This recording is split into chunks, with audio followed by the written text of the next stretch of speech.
Hey everybody and welcome. My name is Mitch and I am going to be talking to you today about the Thri-Kreen from the Expanded Psionics Handbook for a race review. Now, today we are going to, as always, we're going to be going over what makes them special as a race. How do you play these guys? What's interesting about them? We're also going to be talking about the base statistics, so how to actually use these guys in a build. So yeah, and we're going to be doing this all in our quest to cover every single race, class, and prestige class in Dungeons & Dragons 3.5. So without further ado, let's get into this. All right, so the Thri-Kreen, they're an interesting race. They're very interesting actually. They're one of the more interesting races in the games, I would argue. So first off, what are they? They are mantis men. Like they are literally like praying mantises the size of humans that are also bipedal and humanoid. Like that's basically what they are. Um, and because of that, they don't live very long, which is one of the downsides of them. Although, considering games usually don't last more than a year or two in game time, generally not a huge issue. So their personality. These guys are very insect-like. They tend to be incredibly loyal to their closest companions, which may either be other Thri-Kreen or in an adventuring party, the rest of the party. So a Thri-Kreen in the party is going to be, well, at first he's probably going to be a little standoffish because they see outsiders, like people not in their, what is it? I forget what their name they call, clutch mates. So that's anyone that's not in their clutch, they're going to see as an enemy, and that's a problem. But once they get to know you, they'll see you as in their clutch, and then they will defend you to the death. They are going to be the most loyal person in that party by far. Like these guys are, yeah, they're super loyal to those that they get close with. Physically, as I said, they're like giant praying mantises the size of humans with six limbs. So 4 arms, 2 legs. Um, these arms are all clawed. Like these guys, they're kind of scary looking. Yeah, they're also pretty much naked for the most part. They don't really like wearing clothes. They'll wear things like backpacks and like straps to like hold up their gear and stuff, but that's about it. Yep. They're only going to wear the clothes that are absolutely necessary to carry their stuff. That's about it. If it's not used for carrying their stuff, probably not wearing it. And they're going to wear as little as possible to do it. Relationships, as I said, they tend to get along well with like barbarians and druids and rangers because they live off the land. These guys are hunters. They're hunters, and they see those who hunt as fellow hunters. They see everything through the lens of predator and prey. That's the world to them. They don't really understand social concepts beyond that. So yeah, very simple-minded. They're insect-minded. Although they're not stupid enough to be like, ooh, I'm gonna when walking through like a city to like announce you're all prey or anything. Like they're not dumb. Like no, they're gonna think that, but they're smart enough to keep their mouth shut to know that they're probably gonna die if they try doing something like that. Um, as for alignment, these guys tend to be are almost always chaotic. They have a really, really strong leaning towards chaos. They're not really big on law. They don't really understand concepts such as law. It's just kind of too much for them to handle for the most part, which is a little ironic when we get into builds here in a second. But yeah, and as for good versus evil, neutral. Like they have a pretty decent leaning towards neutral. Which is getting interesting when we get into builds. Now for their lands, they tend to like hot places. They're insects. They tend to, not really want to, they have their little hunting bands, stay out of society. They don't really build like large communities. Pretty simple. I mean, religion, they don't really believe in the deities at all. They stick to druidic nomadic lifestyle. Basically, there's generally like a druid in the group, and that's their spiritual leader. They speak Thri-Kreen, which is like an interesting language, which consists of like clicks and snaps of their mandibles. So they make insect sounds. Like, I mean, what can you say? They make freaking insect sounds. In a group, they'll also speak common, though. They make no distinct, in terms of their names, they don't make no distinction between male or female and don't have clan names. So, they just have one name, and that's their name. When they adventure, they're typically druids, bards, or not bards, druids, barbarians, or rangers. All right, so we got that out of the way. We know these are, insect men, praying mantis men, and they behave very much like that. They look very much like that. They're pretty much exactly what you would expect when you imagine praying mantis man. Pretty much exactly. So down to the actual stats and statistics. So +4 strength, +4 dex, and +2 to wisdom. Sorry, +2 strength, +4 dex, +2 wisdom. Also -2 int, -4 charisma. So these guys aren't too bright. They're very not charismatic, but they're fairly strong. They're, they have some pretty good instincts. They've got a lot of common sense with that wisdom there, and they're incredibly dexterous. They're very, very dexterous. Monstrous humanoid, so that will make them immune to a lot of specific spells. Medium, 40-foot land speed. Now this is actually interesting. Most things will get 30, so they're a little faster than most just naturally. So if they went barbarian, they'd have 50 feet, which is pretty good. And like with ranger or druid, they'll usually have something like long strider. So these guys are fast. Pretty much every common combination of these guys are going to be fast, as well as some of the less common ones. We'll get into that. Dark vision, 60 feet. I mean, they have they're these bug-like eyes, so yeah, they can see at night. They're immune to sleep effects. +3 natural armor, so that's pretty nice. That's going to be a little harder to hit. Multiple limbs. Now, this is one of the most interesting things about them, is the fact that they have 4 arms, which lets them use 4 weapons. They can hold 4 different weapons in their arms. They can also hold 2 double weapons, or 2 bows even. Like, there's a lot of options for what these guys could do. Heck, they could wield a bow and a great axe at the same time. Why they'd want to dual wield a bow and a great axe, I don't know. But they can do it if they want. So they can also, if they so choose, use a bow, a sword, and a shield all at the same time. Again, I don't know why, but it's an option. And they can also qualify for the multi-weapon fighting feat. So if they have 4 swords, they can get an insane number of attacks. The number of attacks these guys can get is absolutely massive.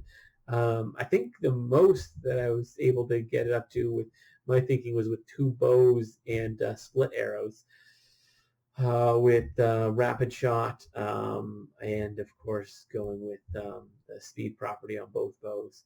I believe I calculated that out to 22 arrows plus the bite, which the bite's kind of nasty. We're going to get into that now. So they get natural attacks. So all of their limbs have natural attacks. They're going to, so their claws on each hand are going to be able to do a 1d4 points of damage, and their bite is also going to do 1d4 points of damage. But the bite is interesting because the bite is poisonous. They can only produce enough poison for 1 bite per day, though I'm pretty sure you could milk that poison into a bottle and use it on weapons and stuff. And the poison DC is 11 plus your con modifier. So if you buff your constitution, You don't get any buffs naturally to that, but if you put points and make your Constitution high, you can make this really good. And making your Constitution high is never a bad thing.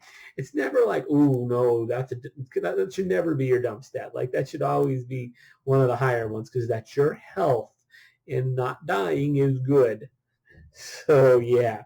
Another thing besides the multiple limbs and the bite they get, which are really good and hard to find things that actually get these things, is leap.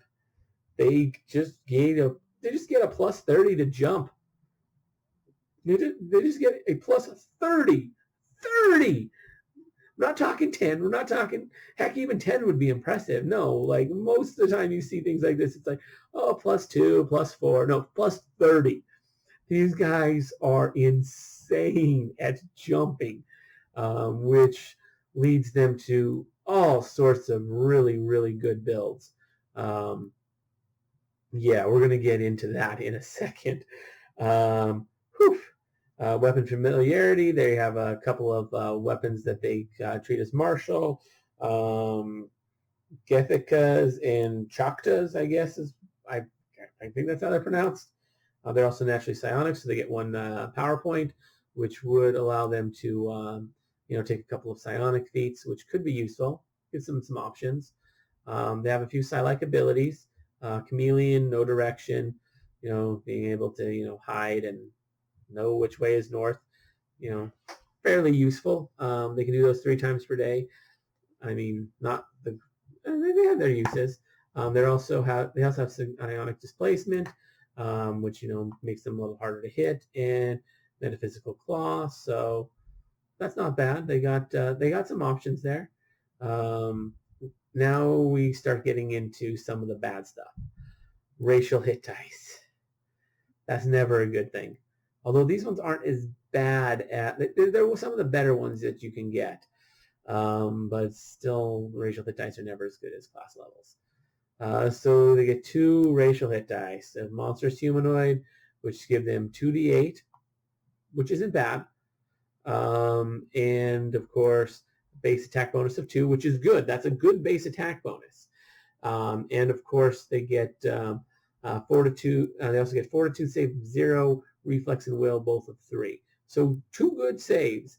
So and a good base attack. So so far, pretty good racial hit dice.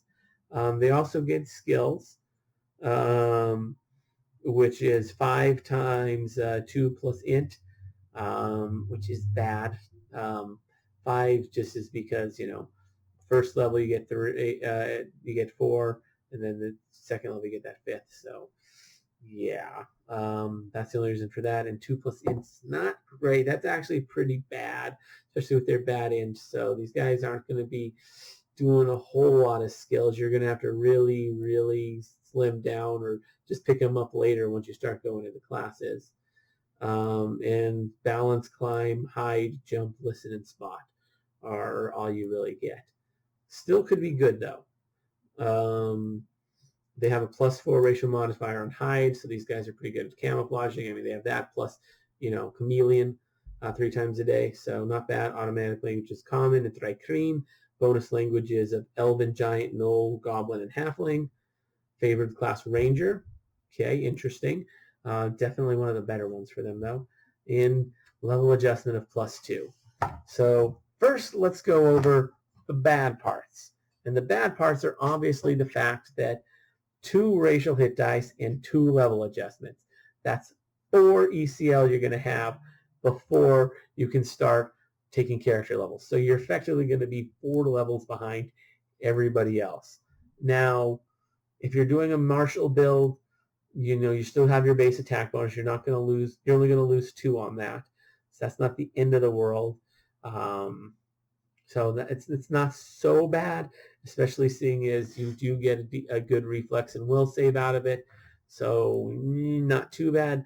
If you're doing something like trying to buy off your levels, then your level adjustments, that can make this even better, although you can never buy off those racial hit dice. That's like permanent, but you gain benefits from them, skills, all that. Oh, I missed something too. They also get a racial bonus feat. They just get deflect arrows for free, which is kind of nice. In all honesty, like it's a good feat. Yeah, they just get it like for free. Now free. I mean, they get all those level adjustments and racial hit dice. Now, like I said, if you buy off the level adjustments, you can actually get fairly solid, especially with all the many things they get. Multiple limbs. They get a poisonous bite attack that they can do once per day. They also get, few all right psi-like abilities, which can work decently well into certain builds. This 1 power point per day. It's not so terribly bad. Yeah, and that plus 30 leap. So let's start first with the classes that make sense the most thematically first. So the class that makes the most sense, that really works with their personality and who they are as a people. Of course, the ranger. They make good rangers. They can dual wield bows, so they can just have 2 bows with speed on them, launch 22 arrows, especially if they are splitting arrows, and just get an absolutely ridiculous number of attacks per turn, especially if they boost all of these bows and have them with like nice high strength modifiers so that you can do all that extra strength damage from these guys, which I guess isn't a ton. They're more dexterous, but that makes them more accurate. So these guys are just going to be absolutely murdering people with bows. Like they are 22 arrows is absolutely insane. Of course, this is by like 20th level, actually a little before that, but they're going to be fairly high level by the time they're pulling this off. Like, yeah. If you factor in the racial, the level adjustments, I think it's 17th levels when you're finally going to be able to do that. So a little ways in, but still not bad. It is going to be a little feat intensive, having to take multi-weapon, having to take, dual, two-weapon fighting, and also your bow stuff, because fighting with 2 bows is unusual. They can do it. 4 arms. So that is one option to go that route. That you could also, do a ranger with the multi-weapon fighting. Go that route and just have like 4 swords and get a ton of attacks that way. That would work. Yeah. On top of that, you could always do barbarian, I guess. That one's not too terrible. Get the rage in there. There's not a whole lot of synergy, but just being able to wield 2 great axes is kind of cool, I guess. Being able to really get a ton of damage in there, not bad. Druid, they're not going to make good druids. They're really not. I know that they're like revered in the community and all that, but like it's not a good build. Sure, they get some wisdom to make their spells a little more potent, but those racial hit dice and level adjustments are really going to hold them back a lot. And what they gain is just not worth it. Basically, they're just going to be able to hold more staves and wands and rods, which is nice, but really not worth 4 levels. And it's even worse if you try to go into this like a wizard or a sorcerer. These guys would make horrible wizards and sorcerers, especially sorcerers, because that -4 to charisma is nasty. The -2 to int isn't much better. So yeah. Now let's get into some interesting ones, like the monk. These Thri-Kreen are rarely ever lawful, but if they were lawful and did find the discipline to become a monk, they'd actually be pretty good at it. The fact that they have a faster land speed would stack really nicely with the monk's movement speed, get them really going fast. On top of that, the monk's natural attacks that would make their claws start hitting harder. So that's pretty dang useful. Also, pretty much all of the stats that the monks rely on, they get bonuses to. Whereas the dump stats that monks have, they get minuses to. So pretty decent synergy on that one. Monks get decent enough skill points that you can work with that. Although, really, if you're going to do it, there's one skill that you need to focus on more than anything, and that's jump, so that you can get, I believe it's Mantis Leap or Mantis Strike or something like that. And I think it's Leap. Basically, you jump at your opponent and then get a charge attack with that. And yeah, that can be pretty nasty. Yeah, so you can do that with a move. So then you could then use your standard action to get another strike.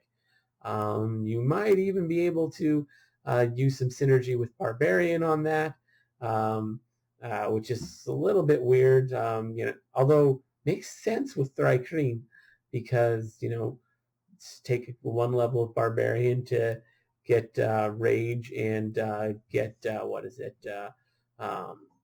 Lion's Pounce, I think, so that you can get Pounce on, and get a full attack with every charge.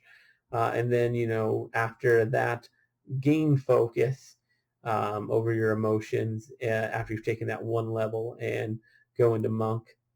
Could work. Makes more sense than with other races, in all honesty. It's a little bit cheese combining Barbarian and Monk. Would make you even faster, too.